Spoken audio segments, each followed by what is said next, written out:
அதுல ஏதாவது ட்ரிகனாமெட்ரி ஃபார்முலாலாம் கொஞ்சம் அப்ளை பண்ணிட்டு இதை சால்வ் பண்ற மாதிரி இருக்கும். சரிடா கண்ணு, இது எந்த ப்ராப்பர்ட்டிஸும் கிடையாது. ஸோ டைரெக்டாக நம்ம இன்டெகிரல் பண்ணிட்டு போட வேண்டியதான். இதுக்கு ஃபர்ஸ்ட் ஒன்று வந்து இது என்னோட formula integral e power x into f of x plus f dash into dx.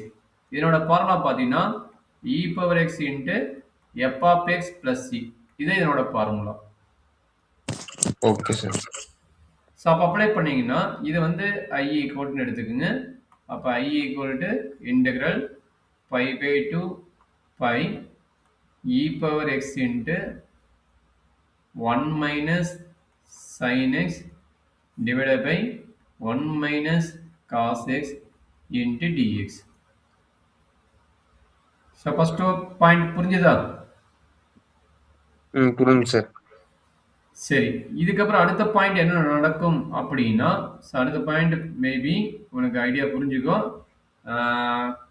Trigonometry formula already apply பண்ணுவேன்னு சொல்லிட்டேன். அப்போ pi by two by e power x numerator என்ன ஆகும்னா 1 மைனஸ் 2 sin x ஓட formula sin x by 2 into cos x by 2 divided by இது என்ன நடக்கும் அப்படின்னா 1 மைனஸ் cos 2 cos x வந்து என்ன கிடைக்குன்னா 2 sin square x by 2 வரும். 2 sin square x by 2 வரும் into dx வரும். சரியாப்பா?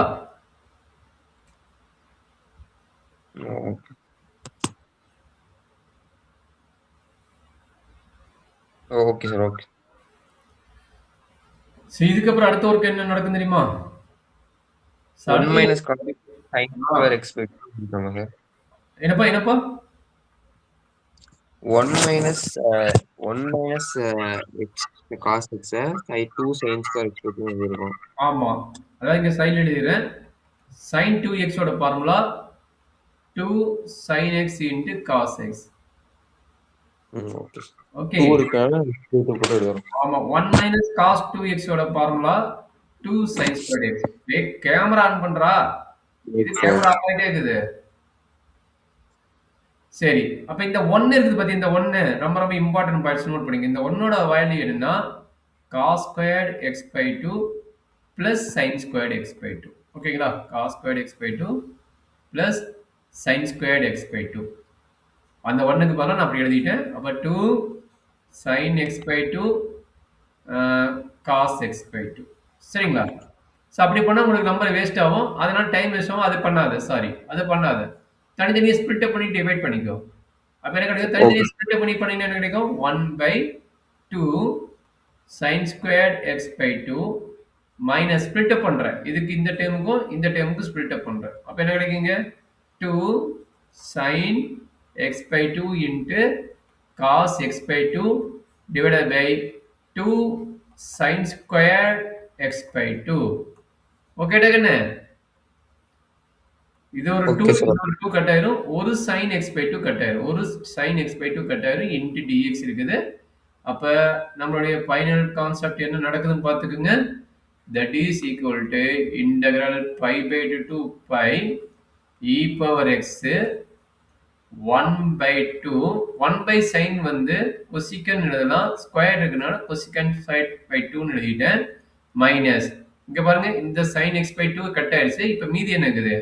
sin cos by sin இருக்குது. cos by sin ஓட வேல்யூ பாத்தீங்கன்னா cot x by 2 cot x by 2 into dx கண்ணு. சரியா? சரி, எப்படி சார் sin இருக்குது? ஓ, sin ஸ்கொயர் ஒரு ஒன்னு மட்டும் எடுத்துட்டோம். என்ன வேணும் சொல்லுது? இது ஒரு டைம் கட் ஆயிடுச்சுல, இந்த டைம் கட் ஆயிடுச்சுல. சார் அவர் ரிமைனிங் வந்து cos pi by 2 ஒன்னு இருக்கு, அப்புறம் sin ஒன்னு இருக்கு. ஆமா, cos by sin வந்து காட் இல்ல. Okay sir. ஓகே. சரி, இப்போ எது f of x ன்னு செலக்ட் பண்ணணும். சரிங்களா? நம்ம ஃபார்முலா ஃபார்மேட் என்ன? Integral e power x into f of x plus f dash of x. இது நம்மளோட ஃபார்முலா. சரிங்களா? Equal to e power x into f of x plus c. இப்போ இதுல வந்து எது f of x? e power x இருக்குதா? இருக்குது. e power x இருக்குது. இதுல எது f of x, எது f dash of x ன்னு நம்ம செலக்ட் பண்ணணும். சரியா? அதான் நம்ம இம்பார்ட்டன்ட் பாயிண்ட். பாத்தீங்கன்னா இது பெரிய டேர்ம் ஆகுது. அப்ப நான் இந்த சின்ன டேர்ம் வந்து நான் f of x ன்னு எடுத்து பார்க்கறேன். மைனஸ் சைனோட சேர்த்து. அப்ப நான் என்ன பண்ண போறேன்? f of x equal to minus cot cot x x. by 2. அப்ப f dash of x என்ன கிடைக்கும்? a. a வட வெளி 1 by 2. 1 by a. Already minus இருக்குது. a வட வெளி 1 by 2.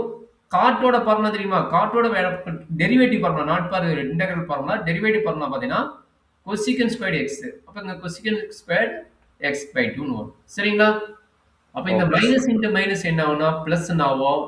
அப்ப 1 by 2 into cosecant square x by 2 ஆகும். இதுதான் நம்முடைய ம். f dash of x. கரெக்டாடா கண்ணு? ஆமா சார். அப்ப இதனோட ஐடியா என்ன ஆச்சு பாத்தியா? அப்ப f of x ஓட value minus cot x by 2. அப்ப என்னாச்சு formula? e power x into minus cot x by 2 into 0 to pi by 2 ல இங்க pi by 2 to pi. இதுதான் நம்மளுடைய லிமிட். ஓகே விட கண்ணு? சரி, ஓகே சார். இதுக்கு என்ன பண்ண போறோம்? Upper limit lower limit apply பண்ண போறோம். Upper limit lower limit apply பண்ணிடலாமா? அப்ப upper limit lower limit apply பண்ணா என்ன நடக்கும் அப்படின்னு பார்த்துட்டா, இந்த பாட்டுக்கு upper limit lower limit apply பண்றீங்க. அப்ப அப்பர் லிமிட் அப்ளை பண்ணா என்ன கிடைக்கும்? e பவர் பை உங்க டவுட் முன்னாடி போங்க. சார் என்ன சார் திடீர்னு சார் அது இங்க சார் பாருங்க, எஃப் இந்த ஃபார்முலா எழுதிட்டீங்கன்னா உனக்கு புரியணும். இந்த ஃபார்முலா எழுதிடு. சரி, ஓகே சார். அதுக்கப்புறம் நீங்க என்ன சார் பண்ணிருக்கீங்க? எங்கடா? எந்த இடத்துலடா? அந்த e power x minus cot x by 2 எப்படி கிடைச்சு? அதான் இந்த ஃபார்முலாடா. இங்க பாரு, e power x f of x. Oh, okay okay sir, okay sir. இதுதானே f of x. இது f of x. Okay e power x already இருக்குது, அதனால போட்டாச்சு. சரியா? Okay sir, okay sir. பார்க்கலாமா? வெயிட் பண்ண வேணுமா? பார்க்கலாம் சார், பார்க்கலாம். சரி, இப்போ என்ன பண்ண போறோம்? Upper limit minus lower limit apply பண்ண போறோம். அப்ப ஆல்ரெடி இங்க ஒரு மைனஸ் இருக்குது. அப்ப minus e power pi cot pi by 2 minus minus plus e power pi by 2 cot pi by 2 apply பண்ணும்போது பை பை 4 ஆகும். காட் ஆல்ரெடி இங்க ஒரு 2 இருக்குது. அப்ப பை பை 4 ஆகும். காட் பை பை 2 ஓட வேல்யூ என்ன தெரியுமா? 0. காட் பை பை 2 ஓட வேல்யூ 0. அப்ப அதனால இந்த ஓவரால் டேர்ம் என்ன ஆயிரும்? 0 ஆயிரும். அப்ப நம்மளோட ரிசல்ட் பாத்தீங்கன்னா e power pi by 2 cot pi by 4 ஓட வேல்யூ 1. அப்ப இவ்வளவு பெரிய क्वेश्चनோட ஆன்சர் என்ன கிடைக்குது? That is equal pi by 2 e power pi by 2. e power pi by 2. இதை கேட்டுக்கிறாங்க. 2-3 டைம் இந்த क्वेश्चन கேட்டுக்கிறாங்க. இது ஆக்சுவலா மிஸ்லேனியஸ் क्वेश्चन. கொஞ்சம் கேர்ஃபுல்லா பாத்துக்கங்க. டவுட் இருந்தா கேட்டுக்கங்க.